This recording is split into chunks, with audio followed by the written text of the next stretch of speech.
So, welcome to this lesson on solving quadratics by completing the square. All the problems we have done so far simply had x squared. There were no numbers or coefficient before the x squared other than 1. So no coefficients other than 1 before the x squared. But notice that this problem I have 2x squared. So the first thing I need to do is to divide everything through by 2. So I'm going to divide the equation through by 2. So that's 2x squared. And I'm dividing each term by 2. So now I have x squared plus 2x plus 1 equals 4. Now that I have simply x squared, my next step is to check to see if I have a perfect square trinomial.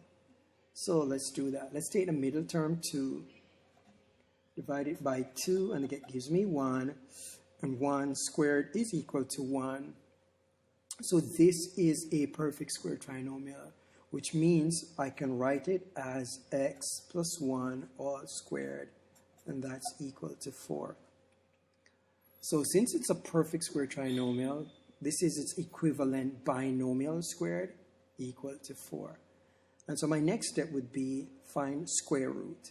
So I take the square root of both sides. And I'm going to take square root of 4. I need the plus or minus roots of 4. So my next line becomes x plus 1 equals plus or minus 2. My first equation is therefore x plus 1 equals positive 2. The next one is x plus 1 equals negative 2. And I'm going to solve each equation by simply subtracting 1 from both sides. So this becomes 1. And this becomes negative 3. So the answers are negative 3 and 1. So what did I do differently in this problem?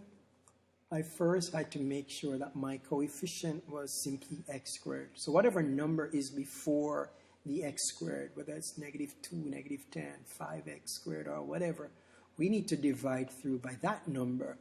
Once we have it in this form x squared, then we can check to see if it's a perfect square trinomial and then continue the process from there.